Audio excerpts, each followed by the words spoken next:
Jadi dari semua produk ini, produk yang diproduksi dan dipasarkan oleh perusahaan BPS ini, ya sekalian aja lah endorse ya, kalau kita orang dalam juga. Jadi ini podcast tadi usaha. Jadi kalian kita tanya untuk pendeta lihat tentang harga-harganya. Ini dimulai dari gula semut ini, pendeta. Ya, gula semut ini harganya gramnya 250 gram. Nah, ini kita jual 20.000. 20.000. Ya. Gula semut ini sudah di ini ya, sudah bentuk serpuk ya, jadi enak sekali dicampur dengan jahe, enak sekali. Lalu kemudian untuk madu pendeta, Madu kita jual 100.000. ini 100.000 ya. Jadi bagi hasuman di semua, ya kita saling bantu beli produk biousaha. Ini ada madu, ada gula, semuanya sehat. Nah untuk beras putih Kita jual 160.000. untuk 10 kilo. 10 kilo. Untuk beras merah Beras merah 170.000. 170.000. 170 kilo. 10 kilo ya, itu kita ke Pokok yang belakang ya, Pokok padat. ya, Ya, dari padat yang di organik padat.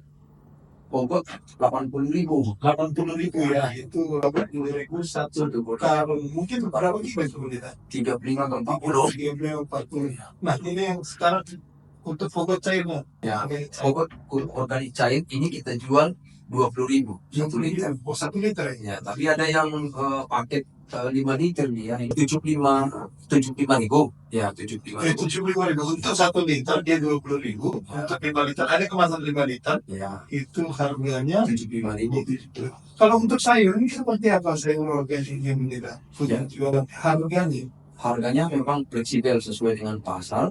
Ya. Ya, tapi mereka akan cek ke pasar ya berapa harga pepaya, berapa harga sayur-sayuran seperti itu, baru mereka akan tampilkan itu harganya di grup WhatsApp.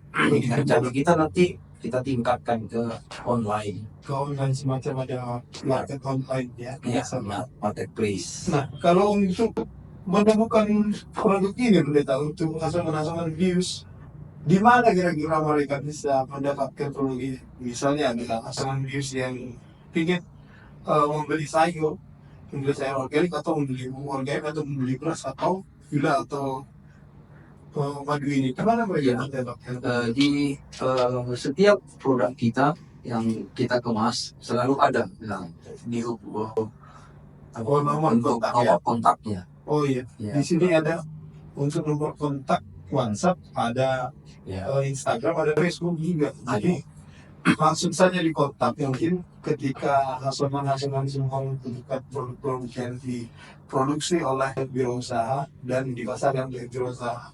Terus di madunya juga seperti itu. Terus kembali lagi kepada pengembangan tadi. Jika ada kelompok tani, semua kelompok tani yang ingin bekerja sama dengan wirausaha, itu seperti apa prosesnya? Ya, silakan dikontak ke wirausaha di KPS. Jadi kita akan bisa bersurvei bagaimana bisa ada hubungan komunikasi. Sekaligus melihat produk Ya, sekaligus melihat produknya, baru kemudian bersedia mereka akan menjadi binaan daripada KPS melalui wirausaha. Ya. Berarti untuk kelompok-kelompok tadi yang mempunyai produk-produk sendiri, produk produk kecil lah ya, bisa berupa pupuk, bisa berupa madu, kelompok tani organik, karena memang difokuskan organik. Ya, tetapi bukan berarti tertutup kita kepada kimia. Karena kelompok tani kita juga, binaan kita ada bekerja sama kita di dalam bagaimana supaya pupuk yang subsidi itu bisa mereka dapatkan.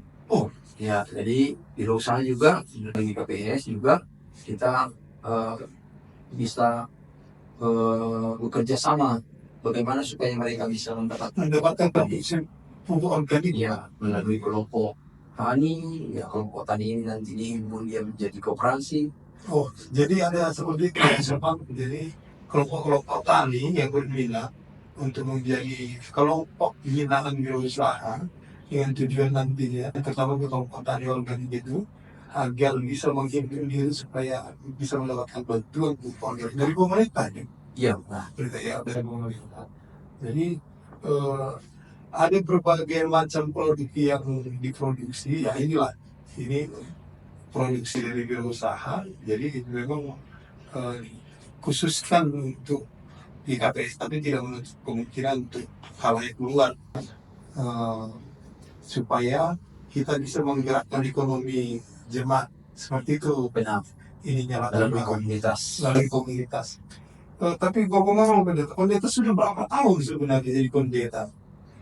Iya, saya melayani sudah 22 tahun. 22 tahun sudah lama ya? Iya, 20 tahun penempatan pertama ini penempatan saya pertama di Batam.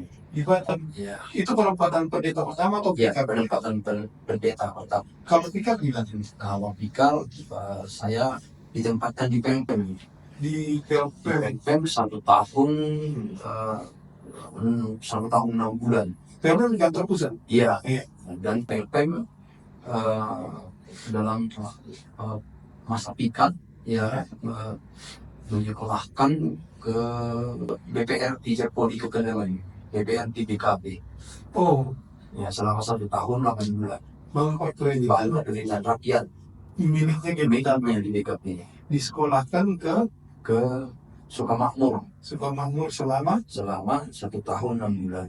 sekembalinya dari Kembalinya dari sana saya tinggal pendeta di Pertuakan. Pertuakan. Setelah di pendeta berapa tahun di Pertuakan? Itu sekitar 8 bulan. 8 bulan. Ya, setelah itu ditahbiskan jadi pendeta. Ya, penempatan pertama di Batam. Di Batam itu. Ya, 4 tahun 8 bulan. Tahun berapa itu? Itu sekitar tahun 2002 ke 2008, 2006. 2002 sampai 2006. setelah itu 2006 sampai ke 2008 itu di Desa Poki. Gereja Poki yang Ya, di Purba ya. Kecamatan ya, Purba. sampai tua. Ya. Nggak sering keluar dari kampung saya. Ya. Setelah Jadi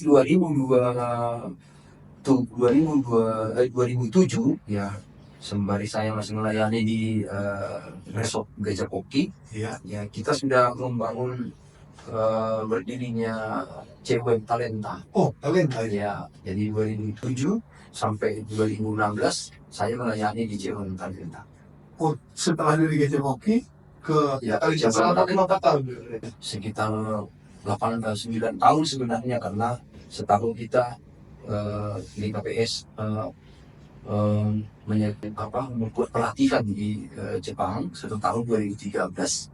Itu Tapi pelatihan. dalam pelatihan seperti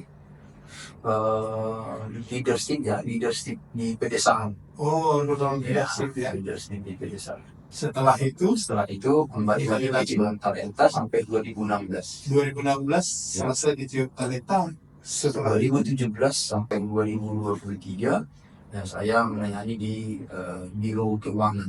Biro Keuangan. Oh, berarti sudah lama pendeta di Biro Keuangan. Ya, 17 sampai ke 2003. Lalu Lalu pindah ke baru ke Biro Usaha. dari mulai tahun 2023 bulan 4 2023 April. berarti setahun yang lalu ya. Iya, ya. Itu pendeta berumah tangga sewaktu pendeta di Batam. Ya, saya Satu berapa? Ada berapa nih Mbak sekarang? yang buat gua satu anak garang. Ya, dia masih semester 3 sekarang di ITS Surabaya. Mulai di Surabaya. Satu lagi perempuan, dia kelas 3 di Labuwodi. Di Lagu Bodi. Ya, Yang satu lagi? 2. Oh, dua ya? Dua. Oh, saya pikir.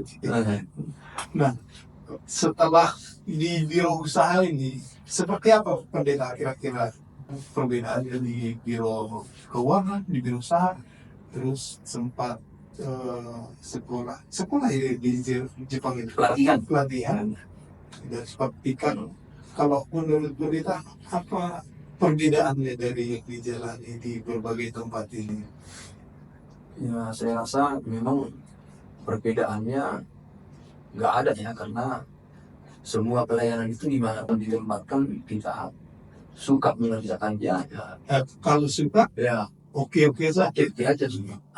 Kalau di biro usaha ini, seperti apa ke depannya proyeksi biro usaha GKPS ini dalam kacamata Pendeta Liharso?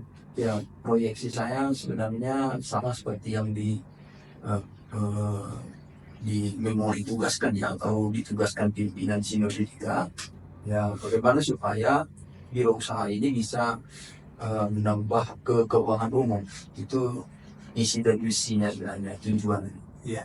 Ya, Misalnya dalam nambah ya, keuangan. dengan menambah keuangan umum ini, ya perolehan daripada eh, pelayan-pelayan GKPS ya mudah-mudahan bisa ya eh, meningkat seperti itu. Dan juga kepada jemaat tentunya melalui kerjasama. Iya benar. Terutama produk-produk yang dihasilkan jemaat dia ya Kelompok tani. bisa dipasarkan, terutama kebanyakan petani sih ya. Tapi nggak menutup kemungkinan usaha-usaha yang lain yang bisa bekerja sama, misalnya catering atau segala macam Benar. gitu ya. Karena di kantor pusat yang dikelola biro usaha mempunyai juga tempat pesta Iya benar. dan lokasi-lokasi rapat meeting ya begitu ya temannya. Jadi memang terus ke depannya apa program yang baru gitu atau yang yang ingin dikembangkan lebih lagi. Ya, jadi program unggulan daripada biro usaha ini sebenarnya yang paling diutamakan itu jumlah bulan itu sebenarnya. Cuma bulat yang Bulan ini bahkan jadi dengan bisa kita kelola itu ya mudah-mudahan ya target seperti yang mudah kita targetkan tahun 2028 nanti atau tahun 2030 ya bisa bertambah terus dia. Ya, kalau kita proyeksikan sebenarnya 2 hektar itu tambah setiap tahun untuk pengembangan daripada jumlah bulat dari 100 dari 172 setiap tahun. Jadi seperti itu perjalanan berusaha, terutama kepada harapan tadi adalah cuma bola gitu ya. Iya benar. Semoga bisa menambah pundi-pundi keuangan umum secara khusus kepada menambah kesejahteraan kepada masyarakat, terutama masyarakat petani gitu ya. Tidak menutup kemungkinan ada jemaat-jemaat yang lain yang berusaha di luar dari hasil-hasil tani bisa bekerja sama dengan biro usaha tentunya. Sekian perbincangan kita podcast kita hari ini dengan biro usaha. Kita akan berjumpa lagi dengan tema-tema yang lain seputar ke-GKPS-an kita. Seputar tema-tema GKPS, baik itu rohani maupun tentang tokoh-tokoh inspiratif atau hal-hal inspiratif yang bisa memberikan masukan berharga bagi kita kuliah jemaat GKPS. Jadi kita akhir sampai di sini Hasoman, sampai jumpa di podcast berikutnya. Oke.